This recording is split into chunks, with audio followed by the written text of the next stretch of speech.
गजपति जिला सदर महकुमा पारलाखेमुंडी स्थित आदर्श थाना परिसर में गजपति आरक्षी अधीक्षक स्वाति एस कुमार को निर्देश क्रमे तीनोटी नूतन अपराधिक आईन कार्यकारिता संपर्कित एक सचेतनता शिविर अनुष्ठित होइथिला।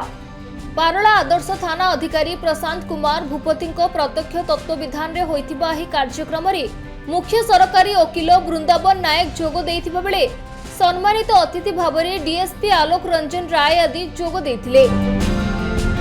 एही सचेतनता कार्यक्रम में नूतन भावे तीनोटी अपराधिक आईन यथा भारतीय नागरिक सुरक्षा संहिता 2023 एवं भारतीय साक्ष्य अधिनियम 2023 विषय में उपस्थित अतिथि मानक सहित आलोचना करी बुझाइथिले। एही कार्यक्रम में बहु पुलिस कर्मचारी, आईनजीवी, बुद्धिजीवी, स्वेच्छासेवी अनुष्ठान, जनसाधारण और गणमाध्यम प्रतिनिधि माने उपस्थित थिले।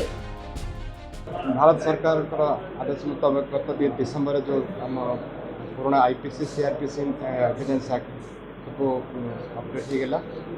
बर्तमान बीएनएस बीएनएसएस एंड बीएस तीनटा प्रणय होती प्रकार से आम सब सजग रहीचु।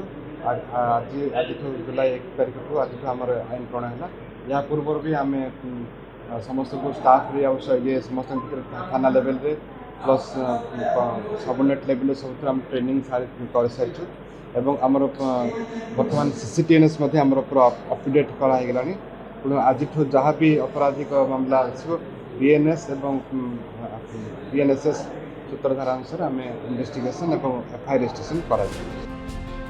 गजपति हेमंत प्रधान को रिपोर्ट, खबर ओडिशा।